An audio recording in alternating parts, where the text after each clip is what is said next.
Nós gostaríamos de comentar com você hoje a respeito da necessidade que nós temos de orar a Deus. Devemos orar sim, devemos orar sim.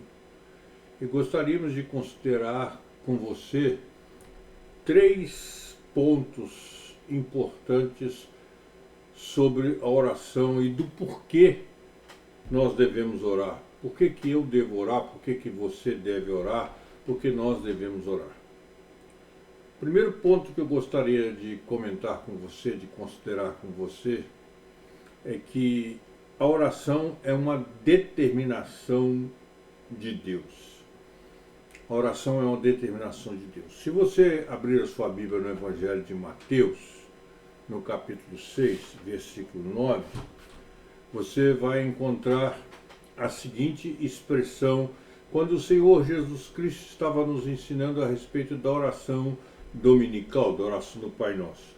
Mateus capítulo 6, versículo 9, lá está escrito o seguinte: vós orareis assim. Vós orareis assim. Existe um padrão para orarmos. O padrão é assim. Não é assado, não é cozido. Nós precisamos orar assim. Nós precisamos aprender e a voltarmos a orar dentro dos padrões bíblicos. Dentro dos padrões bíblicos. E na Bíblia, que é a minha única regra de fé e prática, que espero que também seja a sua única regra de fé e prática, a gente não encontra chavões como tantos e tantos que nós conhecemos hoje. Na Bíblia você não encontra expressões tais como assim: eu determino, eu ordeno, eu não aceito, eu abençoo. Você não encontra essas expressões em nenhuma oração bíblica. E tantas outras asneiras antibíblicas que estão invadindo nossas vidas, estão invadindo nossas famílias, estão invadindo nossas igrejas, estão invadindo nossos púlpitos, estão invadindo nossas reuniões de oração. Se a Bíblia é a sua referência, se a Bíblia é a sua única regra de fé e prática, você não encontra na Bíblia estas asneiras. Mas você encontra na Bíblia a determinação de Jesus, o ensino de Jesus dizendo assim: vós orareis assim. Vocês não vão orar como vocês gostam. Vocês não vão orar como vocês querem. Nós não vamos orar como achamos por bem. Não é daquela maneira que nós achamos maravilhoso, mas vós orareis assim. E quem me ensina isso, e quem te ensina isso, é Deus através do Senhor Jesus Cristo. Portanto, irmão, portanto, irmã, existe um padrão bíblico que nos é dado pelo próprio Deus através de Jesus Cristo. Esse padrão existe e esse padrão é assim. Ele está expresso na Bíblia. Ele não está nas conveniências dos dias de hoje. Ele não está nas legalidades do dia de hoje. Ele não está nas diversidades do dia de hoje. Não está na elegância do dia de hoje. Não está na fragilidade do dia de hoje. O padrão bíblico de oração, da oração, é assim. Vós orareis assim. E Jesus então nos ensina essa oração maravilhosa, essa oração sem defeito, sem mácula, sem nenhum escorregão, sem nenhum ponto para ser criticado, de forma perfeita, total, íntegra, maravilhosa a oração que Deus nos ensina. E esse é o primeiro ponto pelo qual nós devemos orar. Nós devemos orar porque esta é uma determinação de Deus. Vós orareis assim. Mas há um segundo ponto que eu quero considerar com você, muito importante também na nossa oração. Nós devemos orar, nós precisamos orar, porque nós somos totalmente dependentes de Deus. E nós precisamos ter comunhão com Deus. A oração é o nosso meio de comunhão com Deus. E porque nós dependemos de Deus. Eu dependo de Deus, você depende de Deus em todos os momentos da nossa vida. 24 horas por dia nós dependemos de Deus.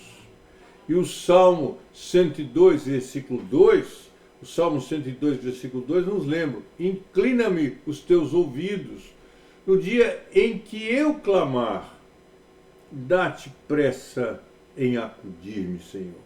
Dá-te pressa em acudir-me, inclina os teus ouvidos no dia que eu clamar. Eu clamo a Deus, você clama a Deus, nós clamamos a Deus.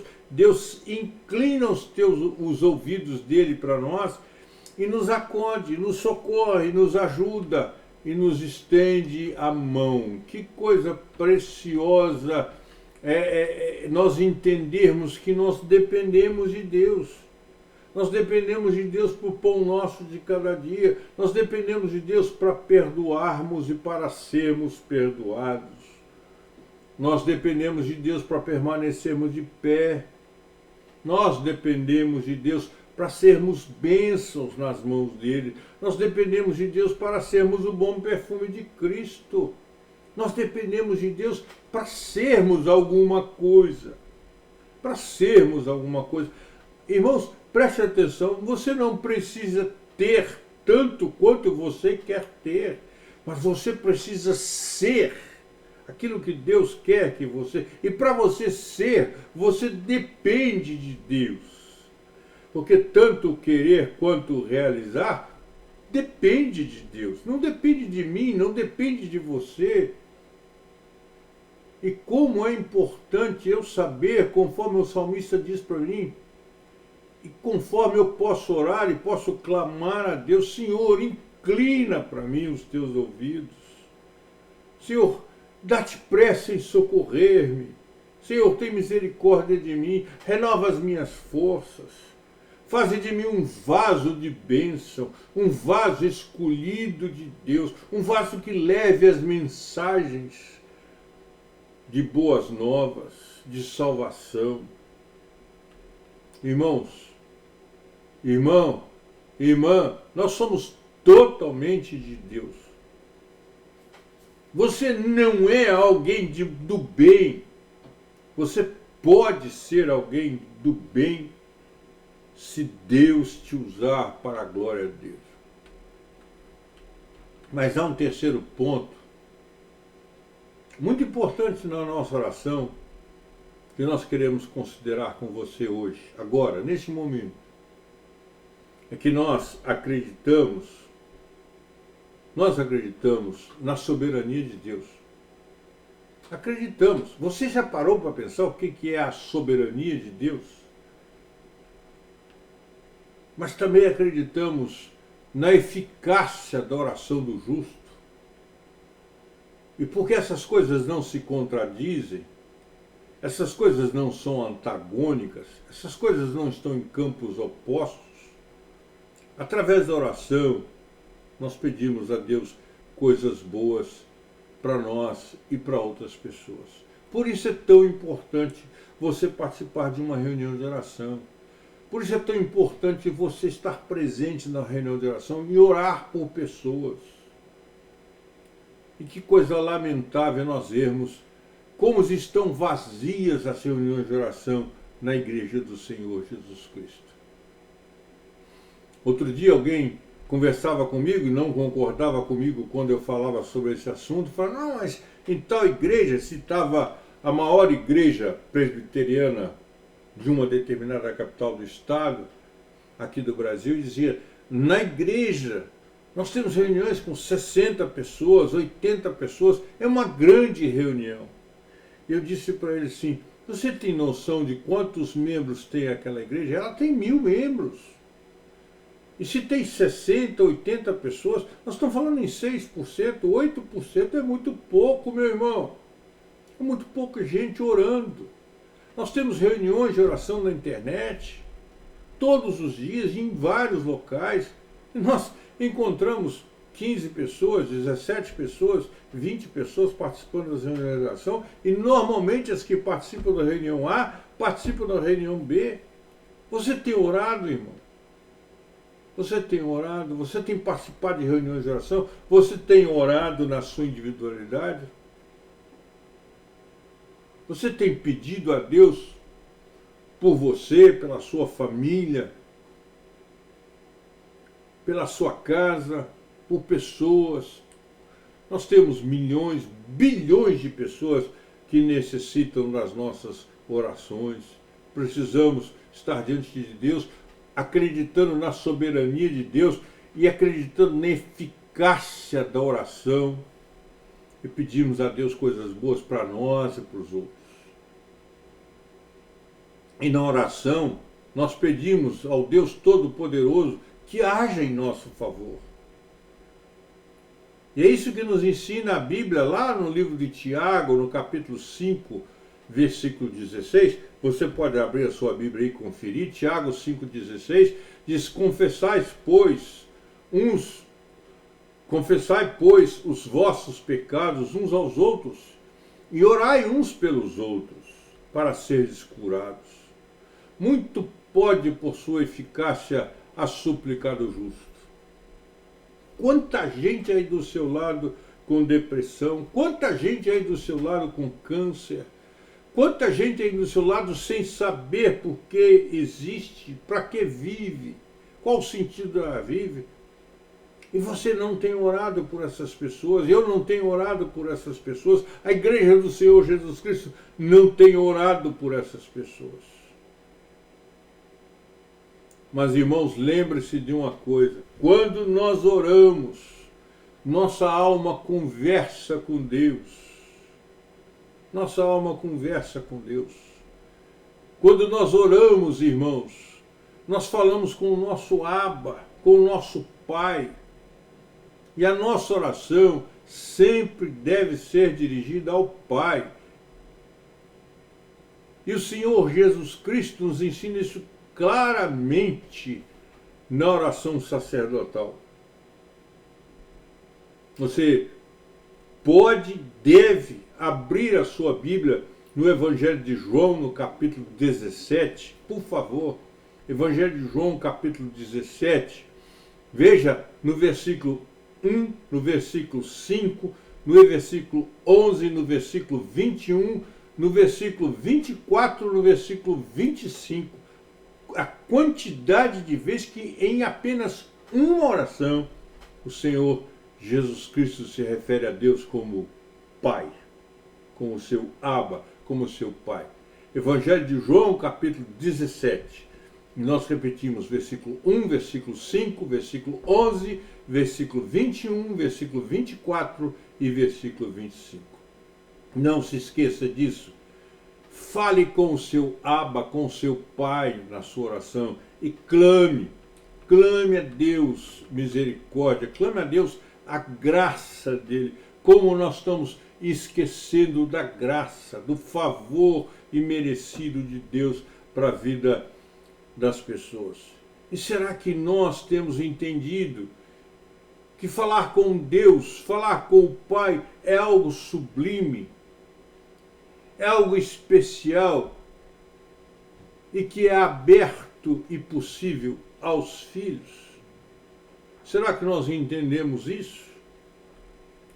Se você abrir a sua Bíblia, por exemplo, lá no livro de Romanos, no capítulo 8, no versículo 15, você vai encontrar as seguintes palavras: porque não recebestes o espírito de escravidão para viverdes outra vez atemorizados, mas recebestes o espírito de adoção, baseado no qual clamamos Abba, Pai. E ainda no versículo 16 de Romanos capítulo 8, você encontra que o próprio Espírito testifica com o nosso espírito que somos filhos de Deus. Nós somos filhos de Deus e nós falamos com o nosso Pai.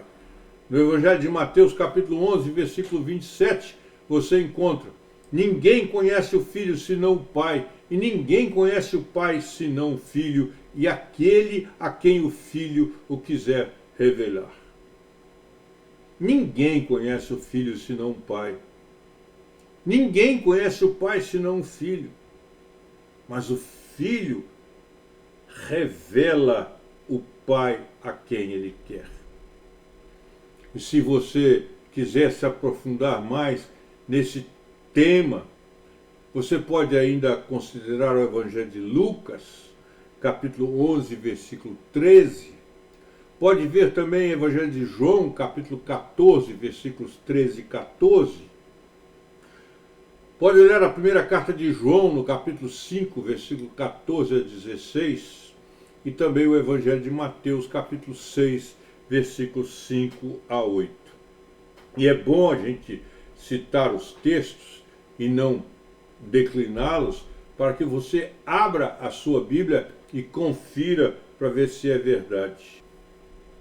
Irmãos, quando oramos, quando você orar, quando eu orar, quando nós orarmos, nós encontramos e desenterramos tesouros existentes e disponíveis. Esse é o ensino do nosso irmão João Calvino, adaptado. Quando oramos, nós encontramos e desenterramos os tesouros existentes e disponíveis. Irmãos, quando nós oramos, Pai nosso, faça-se a tua vontade, Deus nos responde: sim, meu filho querido, sem dúvida alguma, minha vontade será feita, a despeito do diabo e do mundo inteiro. Sim, meu filho querido, eu vou fazer a minha vontade, a despeito de qualquer coisa. Isso é o que nos ensina o nosso irmão Lutero. E como é a vontade de Deus, irmãos? Como é a vontade de Deus para cada um de nós? Ela é boa, ela é agradável, ela é perfeita. Mas nós temos nos esquecido tantas e tantas vezes que nós somos chamados a experimentá-la, a experimentar essa vontade. Você pode ler lá em Romanos capítulo 12, versículos 1 e 12, e verificar que essa é a verdade de Deus. Quando diz: para que experimenteis qual seja a boa, agradável e perfeita vontade de Deus. Experimentar, desfrutar, vivenciar, viver esta vontade de Deus. Irmão e irmã, essa tem sido uma realidade em sua vida? Tem sido real para você essa realidade da oração? Nunca se esqueça do registro de Hebreus capítulo 12. Hebreus capítulo 12, versículos 28 e 29. Por isso, recebendo nós um reino inabalável, retenhamos a graça pela qual sirvamos a Deus de modo agradável, com reverência e santo temor. Porque Deus, o nosso Deus, é fogo consumidor. Na oração, irmãos, nós buscamos a intimidade de Deus para as nossas vidas. E a intimidade do Senhor é para os que o temem e lhe obedecem. A intimidade do Senhor é para os que o temem e lhe obedecem. É isso que está escrito lá no Salmo 25, versículo 14. Por favor, confira na sua Bíblia. Então nunca nos esqueçamos ao ensino de Deus, o ensino do Senhor na sua palavra através do Senhor Jesus Cristo. Portanto, vós orareis assim. Que Deus assim nos abençoe. Amém.